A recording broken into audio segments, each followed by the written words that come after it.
ಹರಿ ಓಂ. ಭಾಗವತ 110ನೇ ಶ್ಲೋಕ. ನಖ್ಯದ್ಭುತಂ ತತ್ಕರಣಾಬ್ಜರೇಣುಭಿಃ ಅತಾಂ ಹಸೋ ಭಕ್ತಿರಧೋಕ್ಷಜೇ ಮಲಾಂ ಮುಹೂರ್ತಿಕಾಪ್ಯಸ್ಯ ಸಮಾಗಮಾಚ್ಚ ಮೇ ದುಸ್ತರ್ಕಮೂಲೋ ಅಪಹತೋ ವಿವೇಕಃ.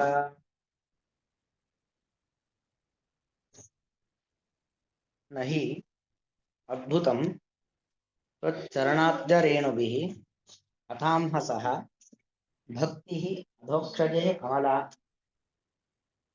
ಮೌಹೂರ್ತಿಕಾತ್ ಯಸ್ಯ ಸಮಾಗಮಾತ್ ಸಮಾಗಮಾಚ್ಚ ಸಂಧಿಯಾಗಿದೆ. ಮೇ ದುಸ್ತರ್ಕಮೂಲಃ ಅಪಹತಃ ಅವಿವೇಕಃ.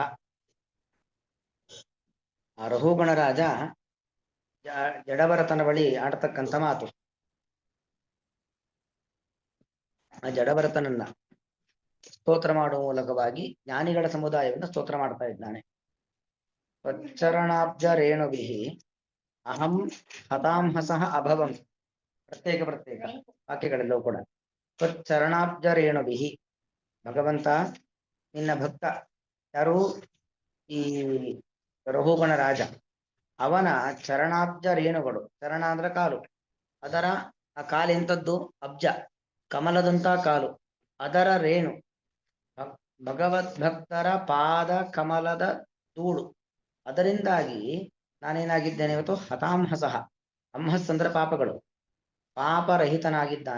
ಆಗಿದ್ದೇನೆ. ಹತಾನಿ ಅಂಹಾಂಸಿ ಯಸ್ಯ ಸಹ ಅಥವಾ ಏನ ಸಹ ಹತಾಂಹಸಃ. ಎಲ್ಲ ಪಾಪಗಳನ್ನ ಕಳೆದುಕೊಂಡವನು ನಾನಿವತ್ತಾಗಿದ್ದೇನೆ. ಅಥವಾ ತ್ವಚ್ಚರಣಾಬ್ಜ ರೇಣುಭಿಃ ಅಂದ್ರೆ ಸಾಕ್ಷಾತ್ ಭಗವಂತ ನಿನ್ನ ಪಾದ ಸೇವೆಯಿಂದ, ನಿನ್ನ ಪಾದಪದ್ಮದ ಸೇವೆಯಿಂದಾಗಿ ನಾನು ನಾಶವಾಗಲ್ಪಟ್ಟ ಪಾಪವುಳ್ಳವನಾಗಿದ್ದೇನೆ. ಅದರ ಅರ್ಥ ಏನು? ನನ್ನ ಎಲ್ಲ ಪಾಪಗಳನ್ನು ಕಳ್ಕೊಂಡಿದ್ದೇನೆ. ಅದಕ್ಕೆ ನಾನಿವತ್ತು ಪಾಪರಹಿತನಾಗಿದ್ದೇನೆ ಅಂದ್ರೆ ಅದಕ್ಕೆ ಕಾರಣ ಒಂದು ಭಗವತ್ ಪಾದ ಪದ್ಮ, ಅದರ ಧೂಳಿನ ಸೇವೆ, ಪಾದದ ಸೇವೆ. ಇನ್ನೊಂದು ಭಗವತ್ ಭಕ್ತರ ಪಾದ ಪದ್ಮದ ಧೂಳಿನ ಸೇವೆ. ಭಗವಂತನ ಭಕ್ತರು ಅಂತ ಯಾರಿದ್ದಾರೋ ಅವರ ಪಾದ ಸೇವೆಯಿಂದಾಗಿ ನಾನಿವತ್ತು ಹತಾಂಹಸಃ ಎಲ್ಲ ಪಾಪಗಳನ್ನ ಕಳ್ಕೊಂಡವನಾಗಿದ್ದೇನೆ. ಇನ್ನು ಅಧೋಕ್ಷಜೆ ಅಮಲಾ ಭಕ್ತಿ. ಅಧೋಕ್ಷಜ ಭಗವಂತನ ಒಂದು ನಾಮ. ಅಂತಹ ಅಧೋಕ್ಷಜ ನಾಮಕನಾಗಿರತಕ್ಕಂಥ ಭಗವಂತನಲ್ಲಿ ಏನಾಗಿದೆ? ಅಮಲಾ ಭಕ್ತಿ. ಧರ್ಮ ಪ್ರೋಜ್ಜಿತ ಕೈತವ ಅಂತ. ಕಪಟರಹಿತವಾದ ಧರ್ಮವೇ ಧರ್ಮ. ಹಾಗಾಗಿ ಭಕ್ತಿ ಮೊದಲು ಯಾವುದೋ ಒಂದು ನಿಮಿತ್ತದಿಂದಾಗಿ ನನ್ನ ಕಷ್ಟ ದೂರವಾಗ್ಲಿ, ನನಗೆ ಬೇಕಾದದ್ದು ನನಗೆ ಬರಲಿ, ಹೀಗೆ ಕೃಷ್ಣ ಹೇಳುವಂತೆ ಆರ್ತೋ ಜಿಜ್ಞಾಸುರರ್ಥಾರ್ಥಿ ಜ್ಞಾನೀಚ ಭರತರ್ಷವ. ಆರ್ಥ ಮೊದಲಿಗೆ ದೇವರ ಹತ್ರ ಓಡೋನು ಯಾರು? ಆರ್ಥ. ಏನೋ ಒಂದು ನನ್ನ ಕಷ್ಟ ದೂರವಾಗಬೇಕು ಅಥವಾ ನನಗೇನೋ ಫಲ ಬರಬೇಕು ಅಂತ ದೇವರ ಹತ್ರ ಹೋಗೋದು ಜಾಸ್ತಿ. ಆ ತರ ಭಕ್ತಿ ಮಾಡ್ತಾ ಇದ್ದೆ. ಆದ್ರೆ ಈಗ ಅಂತ ಭಕ್ತಿ ಅಲ್ಲ, ಅಮಲಾ ಭಕ್ತಿ. ಯಾವುದೇ ಫಲಾಪೇಕ್ಷೆ ಇಲ್ಲದೇನೆ, ಯಾವುದೇ ಪೂರ್ವಾಗ್ರಹಗಳಿಲ್ಲದೇನೆ, ಮತ್ತೊಬ್ಬರ ಮೇಲೆ ಏನೋ ಕೆಟ್ಟದಾಗಬೇಕು ಇತ್ಯಾದಿ ಭಾವನೆಗಳಿಲ್ಲದೇನೆ ನಿನ್ನಲ್ಲಿ ಭಕ್ತಿಯನ್ನು ಮಾಡ್ತಿದ್ದೇನೆ. ಹಾಗಾಗಿ ಭಕ್ತಿ ಎಂಥ ಭಕ್ತಿ? ಅಮಲಾ ಭಕ್ತಿ ಅಧೋಕ್ಷಜೆ. ಆ ಪರಮಾತ್ಮನಲ್ಲಿ ಅಮಲಾ ಭಕ್ತಿ ವರ್ಧಿತ. ಅಮಲಾ ಭಕ್ತಿ ಎಂಬುದು ಜಾಸ್ತಿಯಾಗಿದೆ. ಇನ್ನು ಮೌಹೂರ್ತಿಕ ಯಸ್ಯ ಸಮಾಗಮಾತ್. ಮೌಹೂರ್ತಿಕ ಕೇವಲ ಒಂದು ಮುಹೂರ್ತ. ಒಂದು ಮುಹೂರ್ತ ಅಂದ್ರೆ 48 ನಿಮಿಷ ಅಂತ. ಒಂದು ಮುಹೂರ್ತಕ್ಕೆ ಇಲ್ಲಿ 48 ನಿಮಿಷ, ಕರೆಕ್ಟಾಗಿ 48 ನಿಮಿಷ ಅಂತ ಅರ್ಥ ಅಲ್ಲ. ಕೆಲವೇ ಕ್ಷಣ ನಿಮ್ಮಂತ ಮಹಾತ್ಮರ ಸಮಾಗಮ. ಮೌಹೂರ್ತಿಕ ಯಸ್ಯ ಸಮಾಗಮಾತ್. ಕೇವಲ ಕೆಲವೇ ಕ್ಷಣದ ಒಂದು ನಿಮ್ಮಂತ ಮಹಾತ್ಮರ ಸಮಾಗಮದಿಂದಾಗಿ ದುಸ್ತರ್ಕ ಮೂಲ ಮೇ ಅವಿವೇಕ ಅಪಹತಃ. ದುಸ್ತರ್ಕ ಮೂಲ ಏನೋ ಒಂದು ಕೆಟ್ಟ ತರ್ಕ, ಕೆಟ್ಟ ಚಿಂತನೆ, ಕೆಟ್ಟ ಆಲೋಚನೆ, ಅದರಿಂದ ನನಗೇನಾಗಿತ್ತು? ಅವಿವೇಕ ಇತ್ತು. ನಾನು ರಾಜ, ನಾನೇ ರಾಜ, ನಾನೇ ದೊಡ್ಡವನು, ನನ್ನನ್ನ ಮೀರಿಸಿದ ದೊಡ್ಡವನು ಮತ್ತೊಬ್ಬನಿಲ್ಲ, ನಾನು ಹೇಳದಂತೆ ಎಲ್ಲರೂ ಕೂಡ ಕೇಳಬೇಕು ಎಂಬುದಾಗೆಲ್ಲ ಏನೇನೋ ತಿಳ್ಕೊಂಡ್ಬಿಟ್ಟಿದ್ದೆ. ಆದ್ರೆ ನಿಮ್ಮಂತಹ ಜ್ಞಾನಿಗಳ ಸಂಪರ್ಕವು ನನಗಾದದ್ರಿಂದಾಗಿ ಆ ದುಸ್ತರ್ಕ ಮೂಲ, ಕೆಟ್ಟ ಆಲೋಚನೆ, ಕೆಟ್ಟ ಚಿಂತನೆ. ದುಸ್ತರ್ಕ ಅಂದ್ರೆ ಕೆಟ್ಟ ಚಿಂತನೆ. ಕೆಟ್ಟ ಚಿಂತನೆಯೇ ಮೂಲವಾಗಿ ಉಳ್ಳ ಅವಿವೇಕ. ಅವಿವೇಕ ಅಂದ್ರೆ ಅಜ್ಞಾನ. ಅಜ್ಞಾನ ಬರ್ಲಿಕ್ಕೆ ಕಾರಣ ಯಾವುದು? ಕೆಟ್ಟ ಆಲೋಚನೆ. ನಾನು ತಿಳಿದುಕೊಂಡ ಕೆಟ್ಟ ವಿಷಯಗಳು. ರಾಜನಾದವನು ಸುಪ್ರೀಂ, ಅವನೇ ದೊಡ್ಡವನು, ಅವನಿಗಿಂತ ಮತ್ತೆಲ್ಲರೂ ಕೂಡ ಚಿಕ್ಕವರು, ಅವನಿಗಿಂತ ದೊಡ್ಡವನು ಯಾರೂ ಇಲ್ಲ, ಅವನಂತೆ ಎಲ್ಲರೂ ಕೂಡ ರಾಜ್ಯ, ಅವನು ಹೇಳಿದಂತೆ ಎಲ್ಲರೂ ಕೂಡ ಇರಬೇಕು, ಹೀಗೆಲ್ಲ ಅನ್ಕೊಂಡ್ಬಿಟ್ಟಿದ್ದೆ. ಇದು ದುಸ್ತರ್ಕ. ಅದೇ ಮೂಲವಾಗಿ, ಅದೇ ಮುಖ್ಯ ಕಾರಣ. ಆ ಕಾರಣದಿಂದ ನನಗೇನಾಗಿತ್ತು, ಅವಿವೇಕ ಬಂದಿತ್ತು, ಆ ಅಜ್ಞಾನ. ಅದೇನಾಯಿತು, ಅಪಗತಃ, ಅಪಹತಃ ಅಥವಾ ಅಪಗತಃ, ಎರಡು ತರ ಪಾಠ ಇದೆ. ನಾಶವಾಗಿದೆ. ನಖ್ಯದ್ಭುತಂ, ಇದು ಯಾವುದು ದೊಡ್ಡ ಏನು ದೊಡ್ಡ ಆಶ್ಚರ್ಯಕರ ವಿಷಯವಾದದ್ದಲ್ಲ. ಎಲ್ಲ ಇಲ್ಲಿ ಬಂತಲ್ಲ, ಭಗವಂತನ ಪಾದ ಸೇವನೆಯಿಂದಾಗಿ ಪಾಪಗಳು ನಾಶವಾಗುವಂಥದ್ದು ಮತ್ತು ಭಗವಂತನಲ್ಲಿ ನಿರ್ಮಲವಾದ ನಿಷ್ಕಪಟವಾದ ಭಕ್ತಿ ಹುಟ್ಟುವಂಥದ್ದು. ಆ ಕೆಲವೇ ಕ್ಷಣಗಳ ಮಹಾತ್ಮರ ಸಮಾಗಮದಿಂದಾಗಿ ನಮ್ಮ ಅವಿವೇಕ ಎಂಬುದು ನಾಶವಾಗಿ ನಮಗೆ ಜ್ಞಾನ ಬರತಕ್ಕಂಥದ್ದು. ಇದೆಲ್ಲ ಜಡಭರತನಲ್ಲಿ ಆಯ್ತಲ್ಲ, ಇದು ಎಲ್ಲರಲ್ಲೂ ಆಗುವಂಥದ್ದು. ಬರೀ ಯಾರು ರಘುಗಣ ರಾಜನಲ್ಲಿ ಇದೆಲ್ಲ ಆಯ್ತು. ಇಂಥದ್ದೆಲ್ಲವೂ ಕೂಡ ಕೇವಲ ಜಡಭರತನ ಸಂಪರ್ಕದಿಂದಾಗಿ ರಘುಗಣ ರಾಜನಲ್ಲಿ ಮಾತ್ರ ಆಗ್ತಕ್ಕಂಥ ವಿಚಾರಗಳಲ್ಲ, ಇದು ಪ್ರತಿಯೊಬ್ಬರಲ್ಲೂ ನಡೀತಕ್ಕಂಥ ವಿಚಾರಗಳೇ. ಹಾಗಾಗಿ ಇದು ನಖ್ಯದ್ಭುತಂ, ಇದು ಅದ್ಭುತವಾದದ್ದಲ್ಲ, ಆಶ್ಚರ್ಯಕರವಾದದ್ದಲ್ಲ. ಯಾಕಂದ್ರೆ ಮಹಾತ್ಮರಲ್ಲಿ, ಜ್ಞಾನಿಗಳಲ್ಲಿ ಅಷ್ಟು ಶಕ್ತಿಯನ್ನ ಭಗವಂತ ತುಂಬಿ ಗಳಿಸಿದ್ದಾನೆ. ಅದರಿಂದಾಗಿ ನಿಮ್ಮಂತಹ ಜ್ಞಾನಿಗಳ ಸಂಪರ್ಕದಿಂದಾಗಿ ನಾನು ಬಹಳ ಕೃತಾರ್ಥನಾಗಿದ್ದೇನೆ, ನನ್ನ ಜೀವನ ಇಲ್ಲಿಗೆ ಸಾರ್ಥಕವಾಯಿತು ಎಂಬ ಮಾತುಗಳನ್ನ ಅವನು ಆಡ್ತಕ್ಕಂಥ ಸಂದರ್ಭ. ರಘುಗಣ ರಾಜ ಜಡಭರತನ ಮುಂದೆ ಆಡ್ತಕ್ಕಂಥ ಮಾತುಗಳಿದೆಲ್ಲವೂ ಕೂಡ. ವ್ಯಾಖ್ಯಾನ ಓದ್ತೀನಿ. ಪ್ರಚುರಸ್ಯ ಮಹತ್ ಸಮಾಗಮಸ್ಯ ಪುರುಷ ಅಪೇಕ್ಷಿತ ಅಶೇಷಾರ್ಥ ಸಾಧಕತ್ವಂ ಕೈಮುತ್ಯನ್ಯಾಯೇನ ಸಿದ್ಧಂ. ಅಂದ್ರೆ ಪ್ರಚುರವಾದ ಮಹತ್ ಸಮಾಗಮ, ಪ್ರಚುರ ಅಂದ್ರೆ ನಿರಂತರ ಮಹಾತ್ಮರ ಸಮಾಗಮ, ಬಹಳಷ್ಟು ಮಹಾತ್ಮರ ಜೊತೆಗೆ ಸಮಾಗಮವಾದಾಗ ಅಪೇಕ್ಷಿತವಾದ ಪುರುಷಾರ್ಥ, ಪುರುಷಾಪೇಕ್ಷಿತವಾದದ್ದು. ನಮಗೇನು ಬೇಕು, ಧರ್ಮಾರ್ಥ ಕಾಮ ಮೋಕ್ಷಗಳನ್ನ ಪಡಿಬೇಕು. ಇದು ಪುರುಷಾಪೇಕ್ಷಿತವಾದದ್ದು. ಪುರುಷ ಅಂದ್ರೆ ಕೇವಲ ಗಂಡಲ್ಲ, ಎಲ್ಲ ಸಾಧಕ ಜೀವಿ, ಸಾಧಕರು ಬಯಸಿರ್ತಕ್ಕಂತಹ ಅಶೇಷಾರ್ಥ ಸಾಧಕವಾದದ್ದು ಯಾವುದು, ಮಹಾತ್ಮರ ಪ್ರಚುರವಾದ ಸಮಾಗಮ. ಮಹಾತ್ಮರ ಸಮಾಗಮ ನಮಗಾದಷ್ಟು ನಮ್ಗೆ ಒಳ್ಳೇದಾಗ್ತಾ ಹೋಗುತ್ತೆ ಅನ್ನೋದನ್ನ ಕೈಮುತ್ಯ ನ್ಯಾಯನ ಸಿದ್ಧ, ಮತ್ತು ಕೈಮುತ್ಯ ನ್ಯಾಯದಿಂದ ಸಿದ್ಧವಾಗಿದೆ. ಕೈಮುತ್ಯ ನ್ಯಾಯ ಅಂದ್ರೆ ಅರ್ಥ ಏನು ಅಂತ ಹೇಳಿದ್ರೆ, ನನ್ನ ಹತ್ರ 100 ರೂಪಾಯಿ ಇದೆ ಅಂದ್ಮೇಲೆ ನಿನ್ನ ಹತ್ರ 50 ರೂಪಾಯಿ ಇದೆಯೋ, 100 ರೂಪಾಯಿ ಇದೆ ಅಂತ ಎಲ್ಲರಿಗೂ ಗೊತ್ತು. ಅಂದೇನು ಮತ್ತೆ 50 ರೂಪಾಯಿ ಇದೆಯೋ ಇಲ್ಲ ಅಂತ ಪ್ರಶ್ನೆ ಬರೋದೇ ಇಲ್ಲ. ಶತಸತ್ವೇ ಪಂಚಾಶತ್ವೇ ಕಿಮು, 100 ಇದ್ಮೇಲೆ 50 ರೂಪಾಯಿ ಪ್ರಶ್ನೆ ಬರುತ್ತಾ, ಬರೋದೇ ಇಲ್ಲ. ಅಂದ್ರೆ ಕೇವಲ ಕ್ಷಣಕಾಲದ ಸಮಾಗಮದಿಂದಲೇ ಪಾಪ ಪರಿಹಾರವಾಗಿದೆ, ಅವನು ಒಳ್ಳೆ ಮಾರ್ಗಕ್ಕೆ ಬಂದಿದ್ದಾನೆ, ಭಗವಂತನ ನಿರ್ಮಲವಾದ ಭಕ್ತಿ ಮಾಡ್ತಾ ಇದ್ದಾನೆ. ಇದ್ಯಾವುದು ಕೆಲವೇ ಕ್ಷಣದ ಮಹಾತ್ಮರ ಸಮಾಗಮದಿಂದ ನಡೆದದ್ದು. ಅಂದಮೇಲೆ ಪ್ರಚುರ ಸಮಾಗಮ, ನಿರಂತರ ಮಹಾತ್ಮರ ಸಮಾಗಮ ಆಯ್ತು ಅಂತಾದ್ರೆ ನಾವು ಅದರಲ್ಲಿ ಪ್ರಾಮಾಣಿಕವಾಗಿ ಮಹಾತ್ಮರಿಂದ ಜ್ಞಾನವನ್ನ ಪಡೆದಿದ್ದೇವೆ, ಪಡೆದ ಜ್ಞಾನವನ್ನು ಅನುಸಂಧಾನ ಮಾಡ್ಕೊಂಡಿದ್ದೇವೆ, ಶ್ರವಣ ಮನನ ನಿಧಿಧ್ಯಾಸನಗಳನ್ನು ಮಾಡ್ಕೊಂಡಿದ್ದೇವೆ ಅಂತ ಆದ್ರೆ ನಿಶ್ಚಯವಾಗಿಯೂ ಕೂಡ ನಮ್ಮಲ್ಲಿರತಕ್ಕಂಥ ಅಜ್ಞಾನ ದೂರವಾಗತ್ತೆ, ನಮಗೆ ಜ್ಞಾನ ಬರುತ್ತೆ. ತನ್ಮೂಲಕವಾಗಿ ಭಗವಂತನಲ್ಲಿ ನಿರ್ಮಲವಾದ ನಿಷ್ಕಪಟವಾದ ಭಕ್ತಿಯನ್ನ ಮಾಡಲಿಕ್ಕೆ ಸಹಕಾರಿಯಾಗತ್ತೆ ಅನ್ನೋದನ್ನ ಸಾಧನೆ ಮಾಡ್ತಾ ಇದ್ದಾರೆ ಶ್ಲೋಕದಲ್ಲಿ. ಯತಃ ಮುಹೂರ್ತ, ಅದು ಕೈಮುತ್ಯ ನ್ಯಾಯ. ಕೈಮುತ್ಯ ಅಂದ್ರೆ ಕಿಮುತ, ಪ್ರಶ್ನೆ. ಅಂದ್ರೆ ಅಪಿತ್ರೈಲೋಕ್ಯ ರಾಜ್ಯಸ್ಯ ಹೇತೋ ಕಿಂ ನು ಮಹೀಕೃತೆ, ಅದು ಕೈಮುತ್ಯ ನ್ಯಾಯ. ತ್ರೈಲೋಕ್ಯಾಧಿಪತ್ಯವೇ ಬೇಡ ಅಂದ್ಮೇಲೆ ಕಿಮು ಮಹೀಕೃತೆ, ಕೇವಲ ಭೂಮಿಗೋಸ್ಕರ ನಾನು ಯುದ್ಧ ಮಾಡ್ತೀನಾ, ಈ ಸಮಸ್ತ ಲೋಕದ ಆಧಿಪತ್ಯವೇ ಬೇಡ ಅಂದ್ಮೇಲೆ ಕಿಮು ಮಹೀಕೃತೆ. ಹಾಗೆ ಇಲ್ಲಿ ಕೇವಲ ಮುಹೂರ್ತ ಕಾಲದ ಸಮಾಗಮದಿಂದಲೇ ಇಷ್ಟೆಲ್ಲ ನಮಗೆ ಲಾಭಗಳಿರಬೇಕಾದ್ರೆ ಅಶೇಷ ಪುರುಷಾರ್ಥ ಸಾಧಕವಾಗಿದೆ ಮುಹೂರ್ತ ಕಾಲದ ಒಂದು ಮಹತ್ ಸಮಾಗಮ. ಅಂದಮೇಲೆ ಪ್ರಚುರ ಸಮಾಗಮ ಎಂಬುದು ಎಷ್ಟು ಪುರುಷಾರ್ಥ ಸಾಧಕ, ಎಂಥ ಒಂದು ಶ್ರೇಷ್ಠವಾದದ್ದು ಅನ್ನೋದು ಬಾಯ್ಬಿಟ್ಟು ಹೇಳಲೇಬೇಕಾಗಿಲ್ಲ. ಯತಃ ಮುಹೂರ್ತ ಮಾತ್ರ ಸಮಾಗಮಾದೇವ ಪುರುಷಾರ್ಥ ಸಿದ್ಧಿ ದೃಷ್ಟ. ಮುಹೂರ್ತ ಮಾತ್ರ ಸಮಾಗಮ, ಕೆಲವೇ ಕ್ಷಣಗಳ ಸಮಾಗಮದಿಂದಾಗಿ ರಘುಗಣ ರಾಜನಿಗೆ ಪುರುಷಾರ್ಥ ಸಿದ್ಧಿಯಾಗಿದ್ದು ಕಂಡು ಬಂದಿದೆ. ಇತ್ಯಾಶಯೇನ, ಈ ಅಭಿಪ್ರಾಯದಲ್ಲಿ ಈ ಶ್ಲೋಕ. ಯಾಕಂದ್ರೆ ಹಿಂದೆ ಬಂದದ್ದು ಪ್ರಚುರ ಸಮಾಗಮ, ಮಹಾತ್ಮರ ಜೊತೆಗೆ ಪ್ರಚುರವಾದ ಸಮಾಗಮ ಆಗಬೇಕು ಅಂತ ಪ್ರಾರ್ಥನೆ. ಆದ್ರೆ ಕೇವಲ ಅಲ್ಪಕಾಲೀನ ಸಮಾಗಮದಿಂದಲೇ ಎಷ್ಟೆಲ್ಲ ಆದ್ರೆ ಮಹಾತ್ಮರ ಬಹು ಸಮಾಗಮದಿಂದಾಗಿ ಇನ್ನೇನಾಗತ್ತೆ, ಪ್ರತ್ಯೇಕವಾಗಿ ಬಿಟ್ಟು ಹೇಳಬೇಕಾಗಿಲ್ಲ ಅಂತ.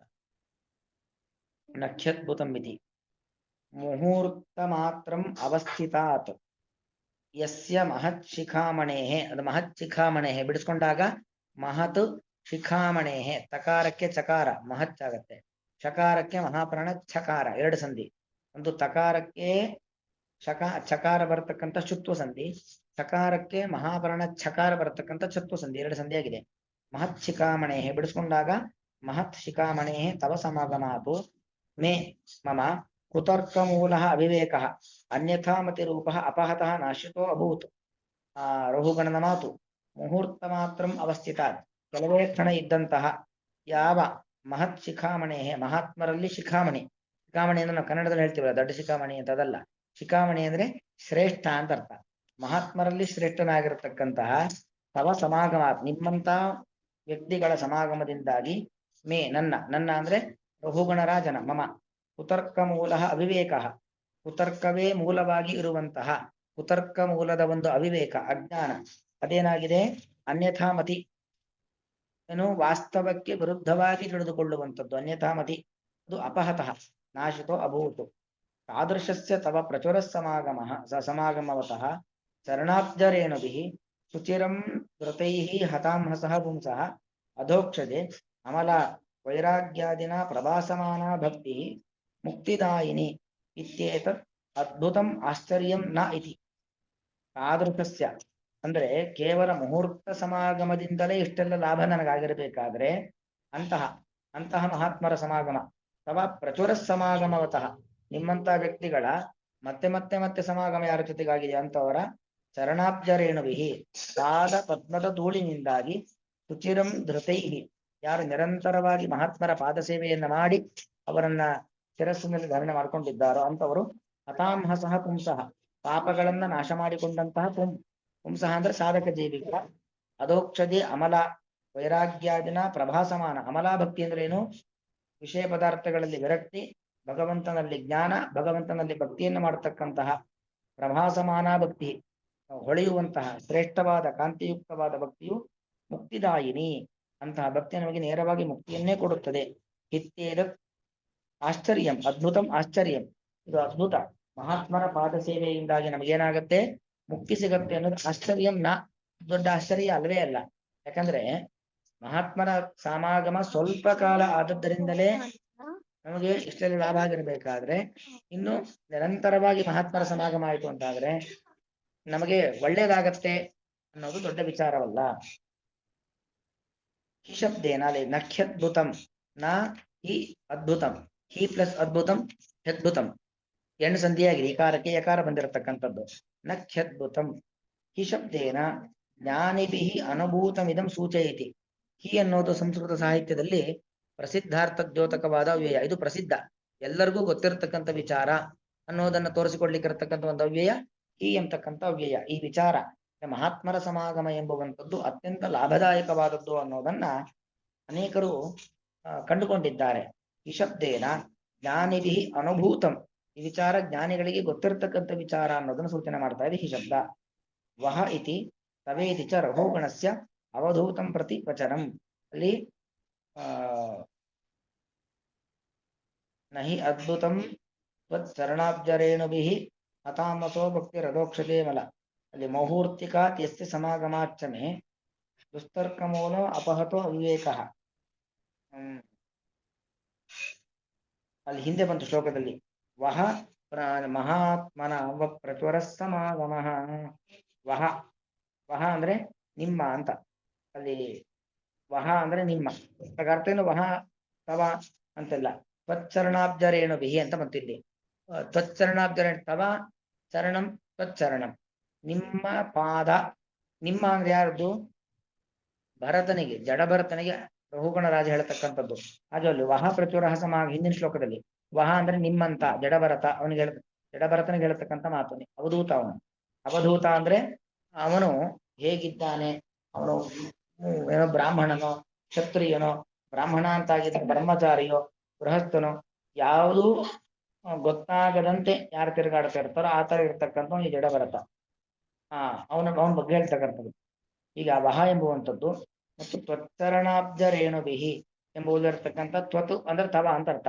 ತವಚರಣಂ ತ್ವಚ್ಚರಣಂ ಅಂತ ಅಲ್ಲಿರ್ತಕ್ಕಂಥ ತವ ಎಂತಕ್ಕಂಥ ಶಬ್ದ ಅದು ಯಾರಿಗೆ ಹೇಳ್ತಕ್ಕಂಥ ಮಾತು ಅವಧೂತನಿಗೆ ಹೇಳ್ತಕ್ಕಂಥ ಮಾತು ಅನ್ನೋದನ್ನ ಇಲ್ಲಿ ತೋರಿಸ್ಕೊಡ್ತಾ ಇದ್ದಾರೆ ಇದರ ಅನ್ವಯಾರ್ಥವನ್ನು ನೋಡೋಣ